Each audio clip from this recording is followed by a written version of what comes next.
Selamat pagi. Assalamualaikum warahmatullahi wabarakatuh. Waalaikumsalam warahmatullahi wabarakatuh. Apa kabarnya hari ini? Baik. Alhamdulillah ya. Semuanya sehat? Sehat. Ya. Hari ini ada yang tidak masuk? Tidak ada ya. Ya, alhamdulillah masuk semua. Ya, kalau begitu marilah kita awali pembelajaran hari ini dengan berdoa. Silakan Hizam, ketua kelas, dipimpin berdoa.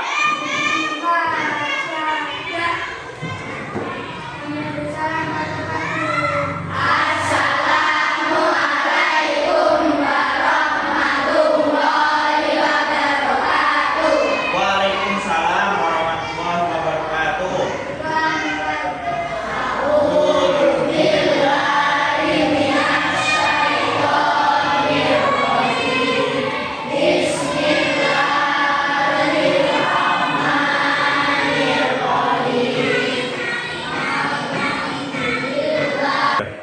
Ya, sebelum kita mulai pembelajaran hari ini, ayo minta tolong semuanya berdiri dulu biar semangat. Kita melakukan tepuk semangat. Bisa? Oke, contohin dulu ya. Tepuk semangat. Semangat. Semangat. Ya, tangannya dibuka yang lebar. Ya. Bisa? Yuk, kita lakukan bersama-sama. 1, 2, 3.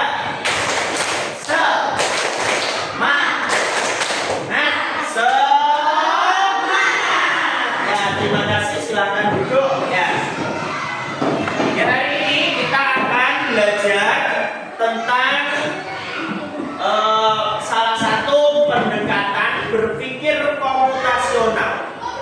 Ada yang tahu berpikir komputasional itu apa? Berpikir komputasional itu adalah prinsip-prinsip berpikir yang seperti komputer, yaitu nanti kita akan belajar ya tentang salah satu prinsip berpikir komputasional. Nah, siapa yang tahu warna lampu lalu lintas? Warnanya apa saja?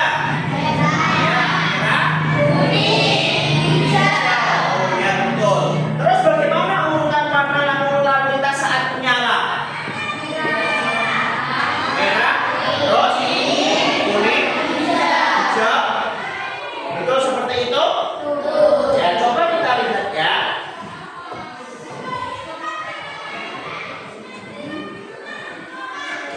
Saya punya video tentang gambar warna lampu lalu lintas. Nah, ini kamu perhatikan. Yang menyala merah, ya kan? Kamu perhatikan, maaf, tidak kelihatan ya. Bentar.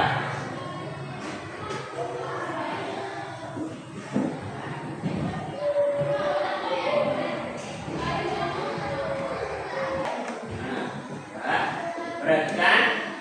Nah, ini warna lampunya, perhatikan. Merah, kuning, ya kan? Hijau. Nah, setelah ini apa coba kamu perhatikan?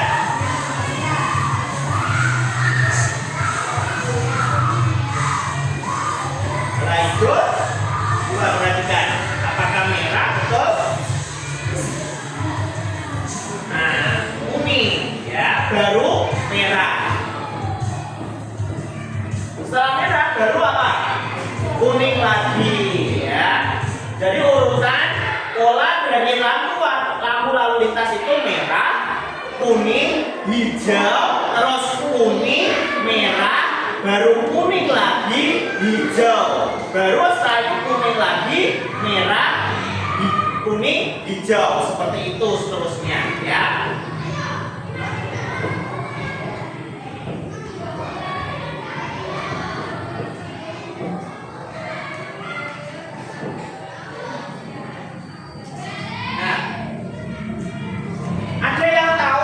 Hewan zebra, tahu? Ya, seperti kuda, ya. Tapi dia bulunya warnanya apa? Hitam putih, hitam putih, seperti itu kan? Gak ada yang warnanya double, hitam putih putih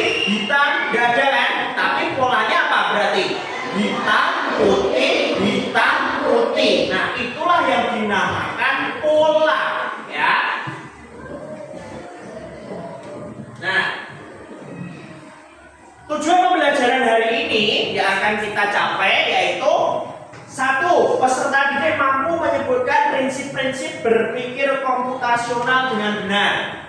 Kemudian yang kedua, peserta didik belajar menentukan pola dari berbagai situasi agar dapat digunakan kembali. Ya. Fungsi dari belajar pola itu adalah untuk mengetahui ya kesamaan setiap pola atau kesamaan setiap masalah untuk diselesaikan. Untuk menyelesaikan masalah tersebut itu biasanya polanya sama.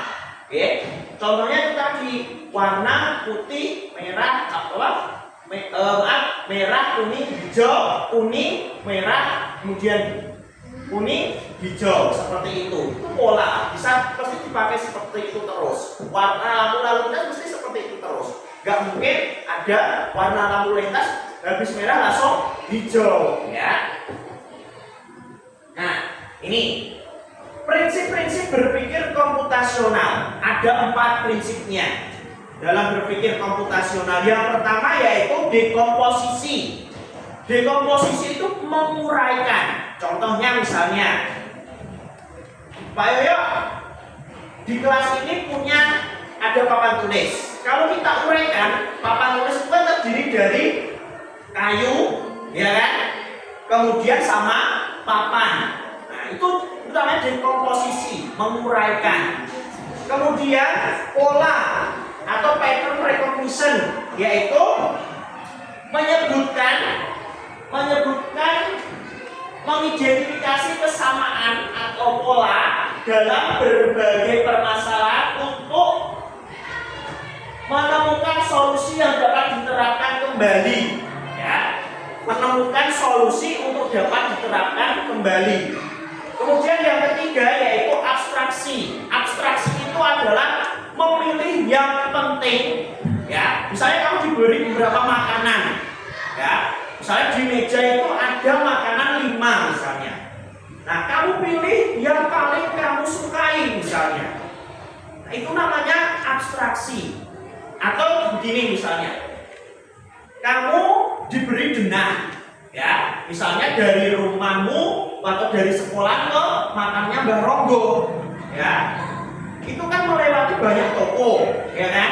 Nah, abstraksi itu berarti memilih toko-toko yang besar saja, yang toko-toko kecil yang tidak terkenal tidak usah atau diabaikan, itu namanya abstraksi, ya. Kemudian yang keempat yaitu algoritma thinking. Algoritma itu adalah langkah-langkah dalam membuat suatu misalnya kegiatan atau prosedur. Teks prosedur itu sama dengan algoritma. Contoh misalnya, kamu mau membuat mie goreng misalnya. Langkah-langkahnya apa? Misalnya menyiapkan mie-nya, ya kan? Kemudian merebus air, ya kan? Masukkan mie-nya sampai mendidih airnya sampai mie-nya lembek ibaratnya, ya.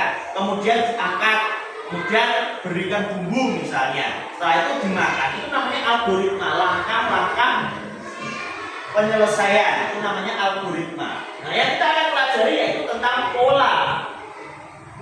Nah, saya minta 3 orang coba, Arka, Renan, sama Hafiz maju ke depan. Sini maju ke depan. Yo sini. Maju ke sana. Nah, ini pegang. Ini bangun apa namanya? Prisma, ya. Pegang. Kemudian yang ini bangun tabung. Yang ini bangun kubus, ya. Kita akan belajar pola. Ini adalah bangun ruang. Ada prisma, ada tabung, ada kubus. Nah, pertanyaannya, kalau di sini ada Lizam sini coba Lizam. Lizam di sini,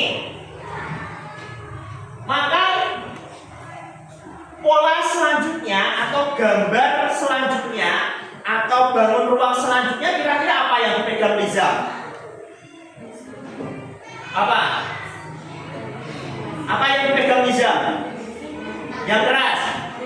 Prisma ya. Ini prisma ini akan dipegang Liza ya. Berarti selanjutnya apa? Tabung. Selanjutnya lagi apa? Kubus. Itulah yang dinamakan pola. Paham? Oke, silakan duduk. Terima kasih. Taruh sini.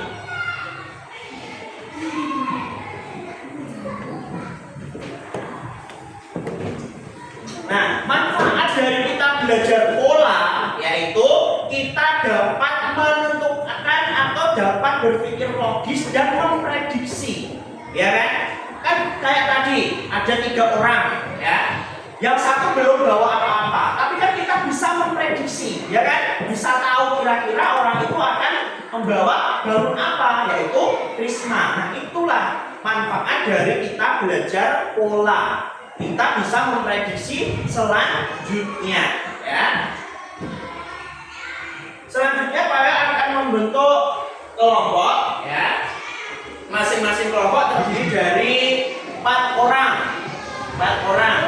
Ya, silakan. Ini gabung 4 orang, ini gabung. Mejanya apa? Kursinya dihadapkan ke sana. Ini juga kursinya dihadapkan ke sana. Ya. Yang ini gabung sini. Yang ini gabung sini, yang ini gabung sini. Kursinya dihadapkan ke sana. Kursinya saja. Ya. Kursinya dihadapkan ke sana. Ya, bisa saja. Jangan geser ke sini. Asril ikut ke sini, Asril. Kursinya saja itu. Ya, gabung boleh enggak apa-apa.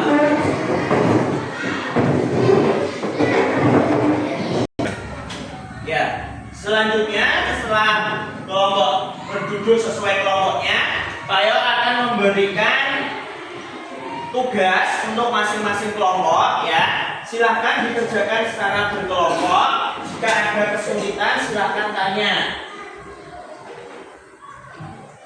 Silahkan dikerjakan berkelompok.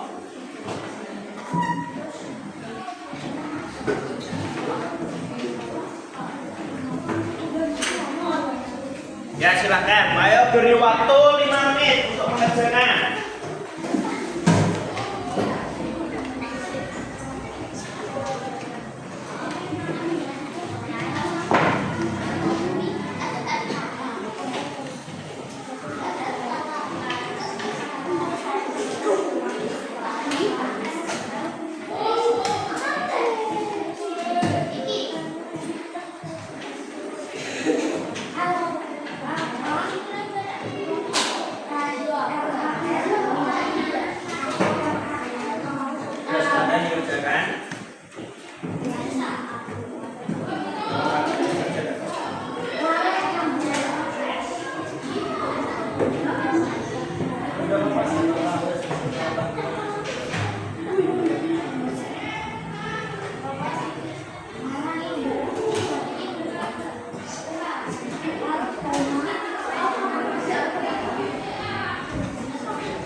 Silakan maju ke depan.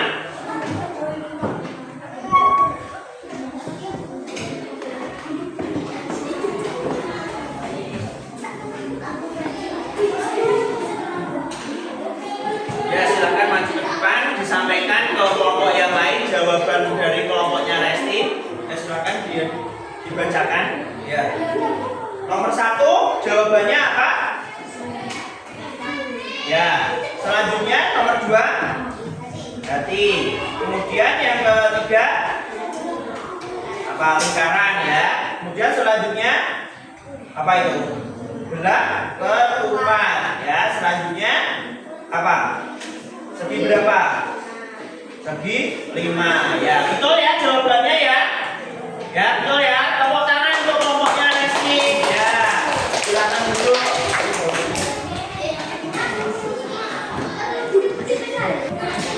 Oh, yang sudah boleh dikumpulkan.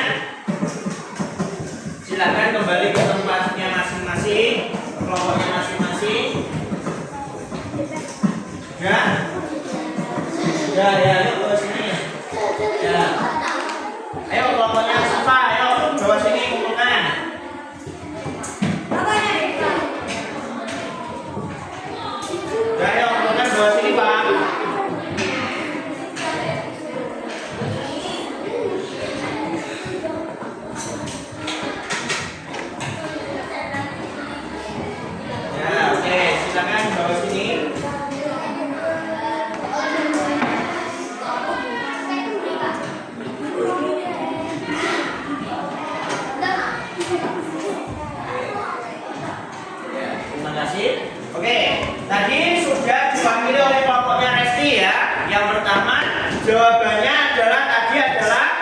gambar trapesium ya. Yang kedua hati ya.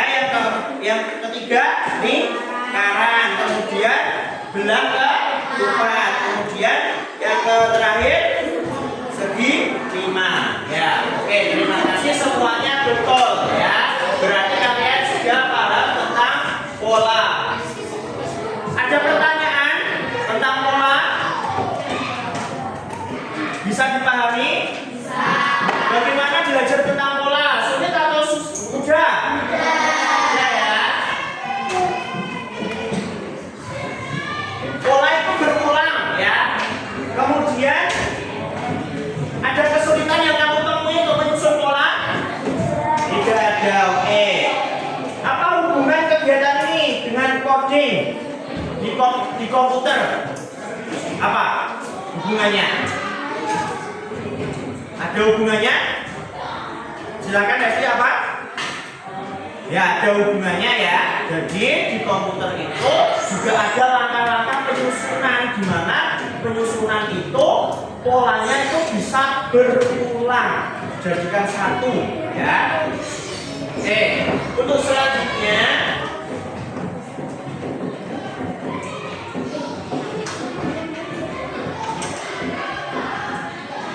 saya ada tugas ya untuk dikerjakan oleh masing-masing orang ya. Ini nanti akan masuk nilai sumatif ya, asesmen sumatif ya. Jadi pola kesimpulannya apa nak? Pola adalah, coba ada yang tahu pola? Pola apa? Coba dibaca. Salah satu coba ada yang keras.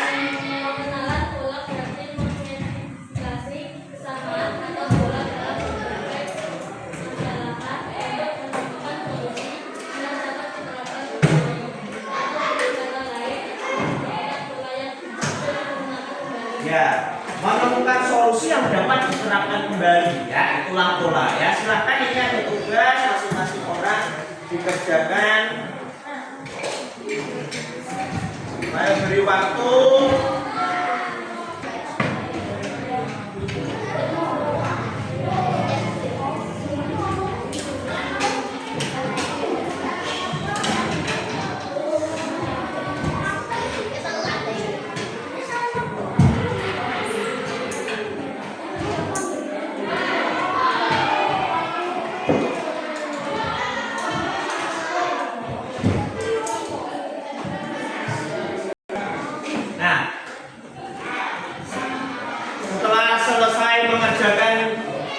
Atau kita belajar tentang pola, ada pertanyaan? Tidak ada? Ada kesulitan tentang belajar pola? Oke, tidak ada ya. Ya, berarti pola tadi apa? Pola apa tadi? Pola adalah mengidentifikasi ya kesamaan ya, atau berbagai permasalahan untuk menemukan solusi untuk digunakan kembali ya. Itulah pola ya. Tidak ada pertanyaan? Kalau tidak ada, untuk tugas selanjutnya nanti kalian belajar tentang abstraksi ya. Nanti silakan di rumah kalian pelajari dulu tentang abstraksi yang akan kita lakukan pembelajarannya di minggu depan ya. Terima kasih atas pembelajaran hari ini, semoga memberikan manfaat untuk kita semua. Sebelum kita akhiri, mari kita minta ketua kelas untuk memimpin doa untuk mengakhiri pembelajaran.